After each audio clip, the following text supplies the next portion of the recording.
we've talked a lot about eating disorders and kind of that big, heavy word and that label for people, but I wanted to really talk about just disordered eating. And so that's a little bit of different realm and kind of this idea of what we're talking about, but it's a lot more common. And so really it's just a range of unhealthy behaviors related to food or body image. Super broad, but that's exactly what it is. It encompasses a lot of different things. And so this is extremely common because a lot of people over the course of their life do have moments where maybe their body image is so great or they're trying some things to kind of, decide how they feel about food or what food means or struggling with the morality of food consistently over the course of their life and having some of these behaviors, but not in a consistent way to where you would be diagnosable if you walked in someone's office with this thing. And so a lot of times when we think of eating disorders, we're like, oh yeah, those like young white women, like this is a thing that they deal with. But under the umbrella of disordered eating, I think it's a lot easier for people to feel comfortable with that label because it just maybe doesn't sound so pinpointed or boxed in or even stigmatized in that way. And so a lot of men and women are struggling with the idea of disordered eating, struggling with those disordered eating behaviors, specifically when we talk about the realm of over exercising or really being married to the idea of healthy foods. And so I always want to reiterate that this is an equal opportunist type issue. And so it impacts all people, all gender identities, all races, all ethnicities. Everybody is dealing with these issues. And so disordered eating, I think, is really a thing to just kind of allow you to kind of hear some of this stuff and maybe reflect and say, okay, yeah, maybe I have done that and some of the stuff is going to be applicable to me. Some of the behaviors that you might notice if you're struggling with disordered eating is someone who spends a lot of time back and forth with dieting. And so dieting is always kind of a process for people where they try a diet, it works.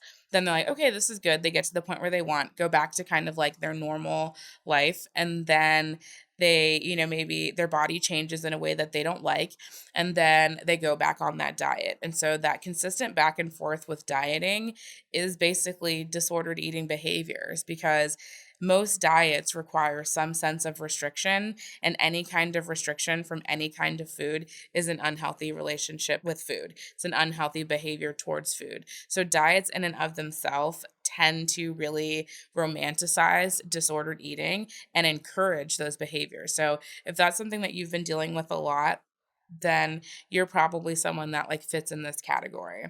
Another piece of that is going to be consistent concerns with how your body looks and body image. I know you're thinking like, wow, Brittany, like that's a really broad statement.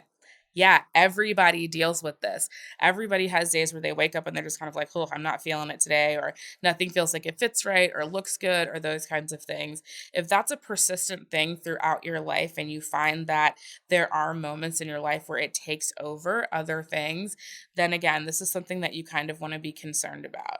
So, piggybacking a little bit more again on the diet piece is fluctuations in weight. So, if your weight tends to move up or down consistently based off of the behaviors that you're doing, again, that's another thing that's probably an indicator that you've got some disordered eating going on.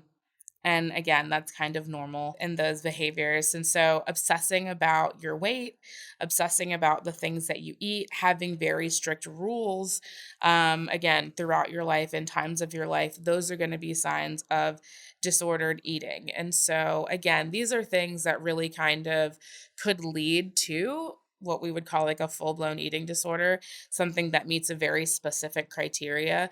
But disordered eating doesn't meet those criteria because maybe it's not consistent enough or maybe severe enough in these ways, but it doesn't mean that it's not dangerous in any way. These behaviors are still something that you should be aware of, something that you should be cautious of because it's really important to recognize those areas where you can improve and see kind of the warning signs that might get you from disordered eating to a full-blown eating disorder. It's really going to be important to have some of that self-awareness And that word tends to make a lot of people cringe. It's like, I don't want to, be that aware of myself or be that in touch with myself or present with myself. It's a scary thing to do, like having to come face to face with why it is that diets feel like they work for you, why it is that your weight is constantly fluctuating, why you can't feel happy with the way that your body looks or the things that you put in your body, right? Like those are questions that like I certainly don't want to think about right now, but those are things that allow us to kind of move towards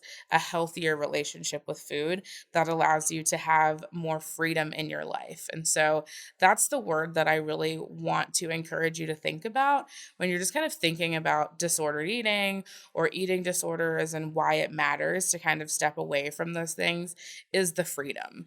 Those obsessive behaviors, those unhealthy behaviors, that consistent need to be fulfilling those things takes up so much time. It's like you're thinking about it all the time. You're doing those behaviors all the time. Impacting your relationships. It's impacting you and probably the people that you love. And so, again, just kind of thinking about like, what do you want your life to look like? Do you want to have to worry about the things that you're eating all the time? Do you want to be obsessing about your body image and not wearing the things that are comfortable or, not feeling good ever about any of these things? And so, again, disordered eating, it's across the board. I think every single person I've ever met in the history of Everdom has struggled with some sense of this. And so if that's kind of where you're at, this is not to say like, you're going to be headed in this trajectory that's going to make your life miserable and, create this hard path for you. It's just really like,